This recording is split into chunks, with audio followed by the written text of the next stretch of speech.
Irishman Stephen Desmond has been commissioned by Al Jazeera in London to make a documentary about the abuse of human rights in Palestine under the rule of former leader Yasser Arafat. But before speaking to Stephen, let's take a look at a clip from his documentary in which Mona Bawan al-Hussein describes the day her father, Jawed, was abducted at the hands of Yasser Arafat's agents in Abu Dhabi. Well, I think the day my life changed was basically the 19th of April when, I was having a normal life in London with my daughter, quite happy.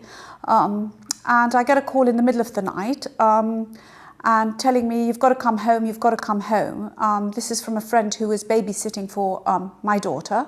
And I rushed back home, called up my mother, and she said to me, they've taken your father. I said, what do you mean they've taken your father? Who's taken my father? I mean, it was complete nightmare. I mean, I didn't know what to think, who had taken him. We're in Abu Dhabi. This is supposed to be a safe, respectable country.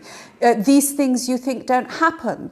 And I think, when you've led such a privileged life as we have, we had history, we had comfort, we had privilege. These things don't happen. It sounds an awful thing to say, but you don't expect these things to happen to you. And I think the next 72 hours, we didn't know what was happening. My father till now doesn't really talk about it. I mean, if he talks about it, he comes from a generation which is, he by nature is very dignified. And all we kept on hearing was orders from above, orders from above. Who is orders from above? It's obviously, the rulers of Abu Dhabi. Good morning, Stephen. You're very welcome to the programme. Fascinating backstory to this before we even get to Jawed al-Hussein. You were commissioned by Al Jazeera, yes, to make a series of programmes about human rights abuses. Yes. Now, I think a lot of people would find it fascinating that Al Jazeera would commission a Westerner, because I think people might have maybe a kind of a skewed view of what Al Jazeera is and what they represent. So could you explain that process to us, and then explain why you chose this particular story? Well, Al Jazeera English has just started broadcasting 24 hours out of #1 Knightsbridge in London, and it's, populated by directors, producers who are from all different parts of the world, and really, people tend to associate Al Jazeera with a particular editorial point of view, but that's really not accurate at this point. They support objectivity and cover numerous issues. So probably far less biased in their worldview than maybe we are. Well, I think that they certainly support objectivity, yes.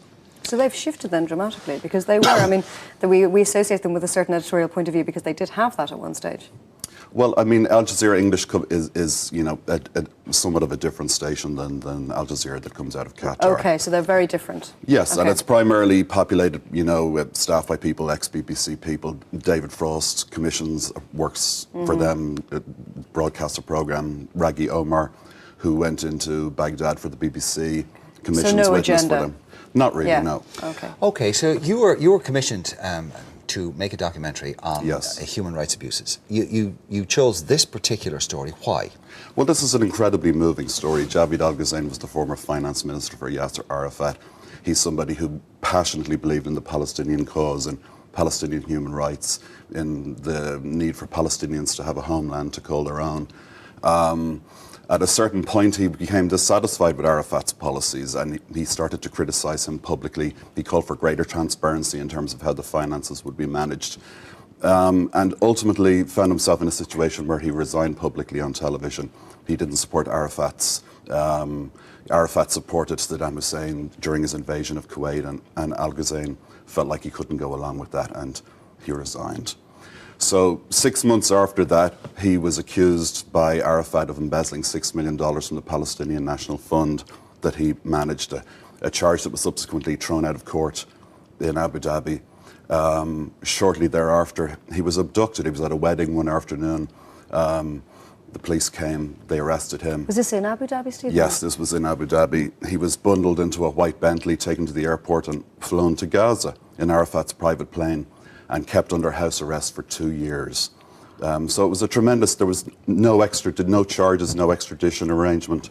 It was a tremendous abuse of his human rights. The United Nations protested against this, didn't they? They did. His daughter, Mona Bawan al-Hussein, who you saw in this clip, went to the United Nations, to the UN High Commission on Human Rights when Mary Robinson, was in charge, and made a passionate kind of plea for help to release her father. And the UN High Commission gave him a Category 1, which is no legal justification whatsoever for his detention. So she's tremendously grateful to Mary Robinson for doing that for him. Even the kindest impartial analysis of the Palestinian Authority and Yasser Arafat's regime would say that it was rotten to its core. No senior member of that authority could not have known that. Now, he obviously either couldn't live with it any longer or became aware of how rotten it was, and he resigned publicly, as you said. But the 6 million that he was accused of embezzling is, from all of the stuff that I've read, a drop in the ocean when they talk about the figures that have gone west in terms of Arafat's regime and the Palestinian Authority. I mean, they're talking about billions being hidden away. So why was 6 million such a significant number? Why would anybody be arrested for that kind of money in that authority? Well, his daughter's position would certainly be it was because he came out against Arafat publicly in terms of how the finances were being handled. And for that reason, you know, they tried to damage him. So they just basically pick a number. It didn't actually matter what the number was. Well, there were press releases issued that said sometimes 30 million, sometimes 10 million.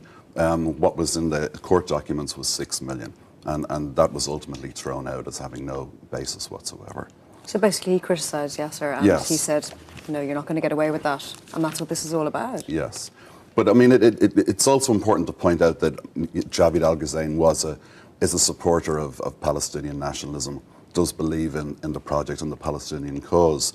And he would hate, I think, also he wants public acknowledgement of the fact that what was done to him was wrong. He wants an apology from Abu Mazen.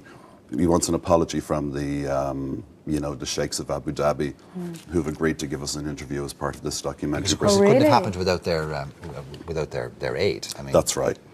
So we're in the process. We're still in the process of shooting. But you know, so I mean, he wants public acknowledgement that what happened to him was wrong, but at the same time, he certainly wouldn't want to damage the Palestinian cause. Has it been difficult to make the film, like access-wise? It must have been quite challenging to actually achieve it. I know you're still in the process of doing it, but it can't have been an easy documentary to make so far. Well, I mean, it's certainly been a very fascinating one and an enjoyable one, and you know, we've had a lot of access to, you know, many people who went to visit him at Javid at the time that he was incarcerated and held under house arrest. if you were doing it for anybody else other than Al Jazeera, do you think you would have got the access that you have? Well, I think the fact that Al Jazeera is an increasingly well-respected news organisation has certainly helped in gaining us access to the people we needed to interview. When is it due for broadcast? Yeah, when can we see it? Middle of September. Middle of September, and it'll obviously go out on Al Jazeera first. Any plans to broadcast it further than that? Well, I run a non-government organisation called the Centre for Conflict Resolution Journalism, and we have a website, www.ccrj.org. So we will be streaming, you know, many segments of the documentary on that website. We've got that on screen now for people to have a look at. Oh, fantastic. Okay, Thanks a Stephen. million, Thank you very Stephen. much. Thank you very much. Thank Not you. at all. Not at all. We'll take a break. See you back here in a few minutes' time.